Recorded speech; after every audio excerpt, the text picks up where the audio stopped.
Hey kids, it's Alabama Annie. I'm sitting out here in front of some very artistic sticks in the back of my yard, and I'm going to talk to you a little bit. But first, I'm going to play a little.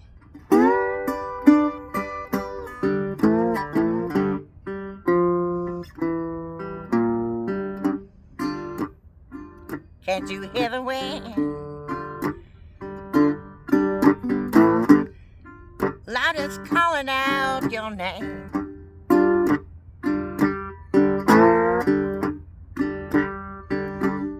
Can't you hear the wind?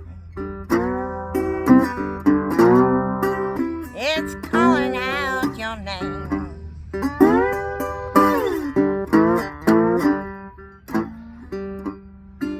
Just like that long, lonesome whistle, loud from that old freight train. Can't you hear the wind? Well, I'm going to talk to you a little bit today about a subject that I enjoy. About a week ago, I was up really late one night and I had played piano, recorded some things, and then did a little writing. And then I decided I was hungry before I went to bed. So I grabbed some cookies that I had made. They are called tea cakes. And my mother made them and my grandmother made them. And they're just basic little good crunchy cookies that you can dunk in milk. So I got some milk and I got the cookies, and I decided then, well, I'd like to watch something, but I didn't want to watch anything mainstream. I really enjoy YouTube a lot, as you can tell by how much I post on there, but I appreciate each and every one of you watching these videos. So I was looking around and I went to my subscriptions list and found this guy I had seen before, who is a fly fisherman, and but also tells stories while he fly fishes about the area or the region he's in, and so forth and so on. So he told a story about being on a creek up in the edge of Tennessee somewhere, and down there all alone. Knew he was alone. He was in a state park area where there was nothing or nobody to speak of. And he started hearing voices, laughter, and small voices like children. And he started to look around, and he didn't see anyone at all. And he thought, well, the campground's over this way. I'll check it out and see if somebody's up there setting up camp with kids. He went to look. There was no one. And this puzzled him. But I know exactly what he went through. That happened to me once in the Chocolock in the Talladega National Forest. And I heard children's voices and laughter, but never saw a single soul. And that was a little scary, being out there by yourself. But that reminded me of several stories I've written about what the 5 civilized tribes and other native tribes around the continent and around the world call the little people, the Unwi Usti. And that is a name, I'm not sure if I'm saying it correctly or if I'm even right about that, but I read it in an old book about Lookout Mountain. And so, I wrote 3 short stories based on the research I did on the little people. Because in Mentone, Alabama, and up toward, well, let's start with Chattanooga. In Chattanooga, they have Rock City. And at Rock City, they have an entire area of that devoted to little people. They don't call them the little people or connect them to the Native Americans that I know of, but they have little odd statuettes of these little people doing things like building fires, eating, hunting, so forth. And so, when I lived in Mentone, Alabama, I knew several elderly people who were just treasure troves of information. One of the ladies told me a story about when she was younger, that her mother had the same cabin she then lived in on the brow of Lookout Mountain, overlooking Little Wills Valley. And that her mother, she thought her mother was losing her mind. Her mother told her that when they planted her little vegetable garden, these little people came and climbed over the fence and stole tomatoes and squash and peppers and other things. And she swore it was true. Well, the daughter didn't believe her until later on. Now, that lady went on to say that in the years she acquainted herself with the little people, she made clothes for the children. She would leave food out for them. And they were very helpful. They would gather herbs for her and do other things. And so when she was on her deathbed in the little rock cabin, she told her daughter, be careful when you back your car out not to run over the little people, and make sure the cat is in. So one day the daughter, when she was running an errand for her mother, went out to her car and she saw the cat sitting over on a rock licking his paw. And so she went over to take a closer look. The cat, who was very mischievous, had obviously been messing with the little people. And what she found when she noticed it was his left front paw that was injured, she looked at it closely, and there was a little piece of a twig sticking out of it.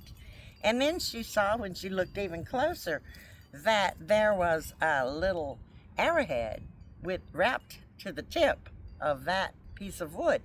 Someone, the little people, had shot the cat in the foot. And she swore that was true.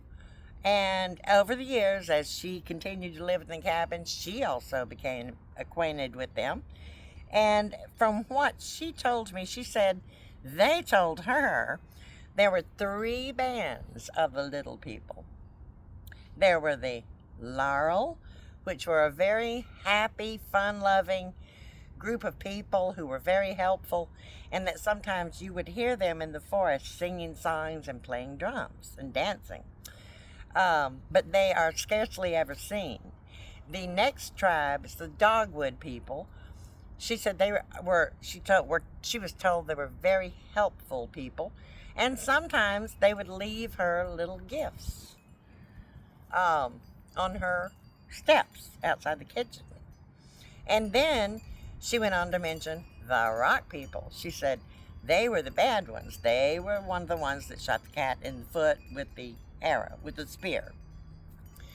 And so she swore all that was true. And then later I talked to a former innkeeper of a bed and breakfast or a lodge way out in the middle of the DeSoto Parkway, who claimed that when she was a little girl growing up there by Little River, her grandmother would tell her every evening after dinner while you're visiting, you take our scraps from dinner out in this bucket, give some of them to the pigs, but give a little bit to the little people that live in the tree by the brow.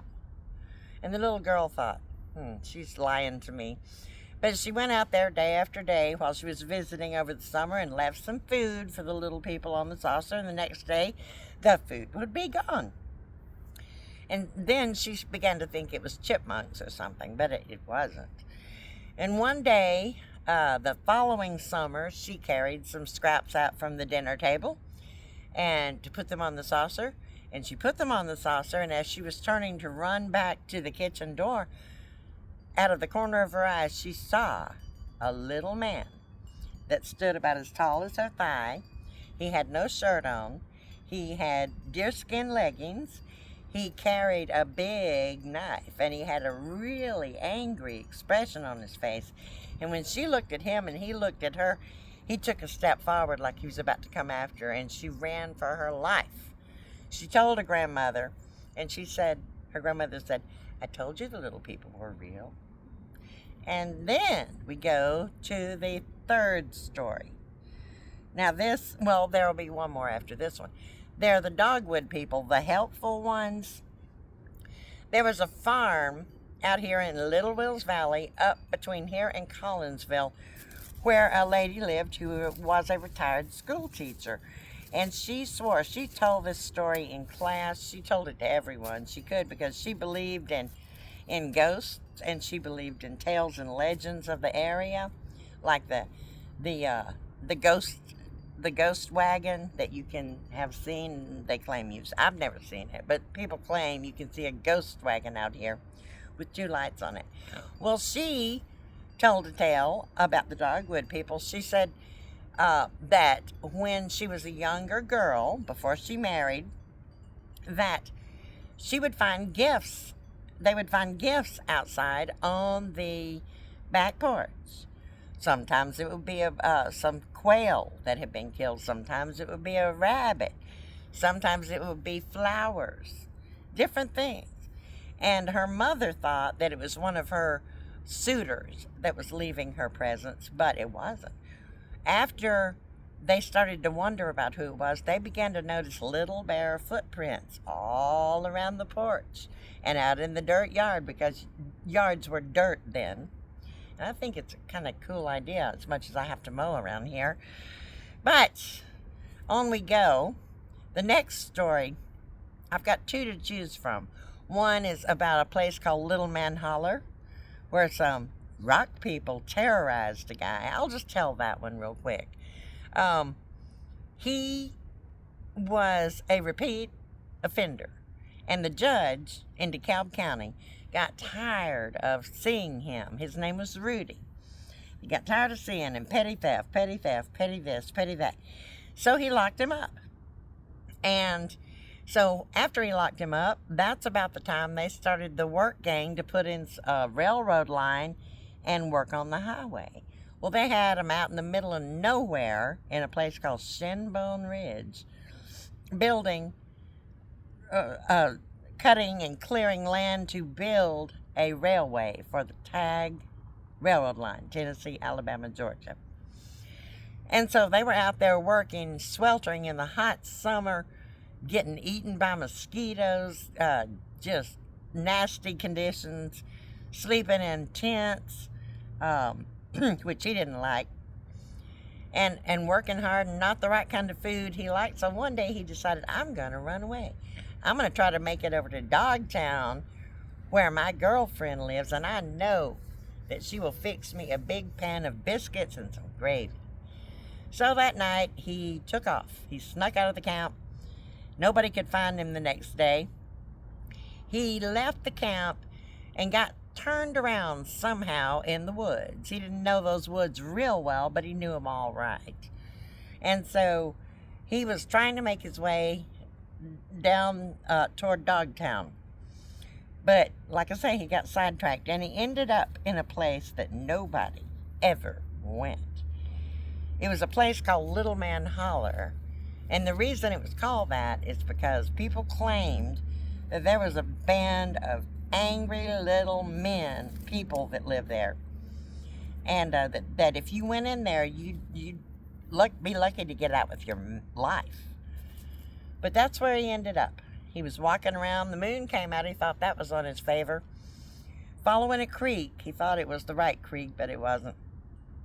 And all of a sudden, from his left and his right, these little men came out of the darkness, grabbed him by his arms and legs, and drug him up a ridge and down the ridge into this holler.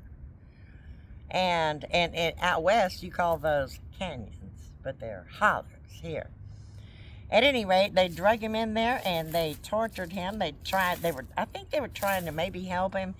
They tried to feed him parts of a rabbit they had killed raw, but they took all his clothes. They went through what things he had with him. They tried to feed him an uncooked dead rabbit, and then when he finally just went into shock and passed out, and his leg was injured. And when he woke up, they were gone, but he was all by himself right there and didn't know where he was or if that had been a bad dream or anything. And so, suddenly he heard the dogs in the distance, and they were baying, and he knew it was the sheriff and the people looking for him. So he started calling out, "Here, boss, here I am, help, help." They got him and took him back and had to take him to the infirmary because his leg was broken. And he was never right in the head after that. And he spent all of his life living in part of the jail, and they made him the trustee of the jail because he wouldn't leave.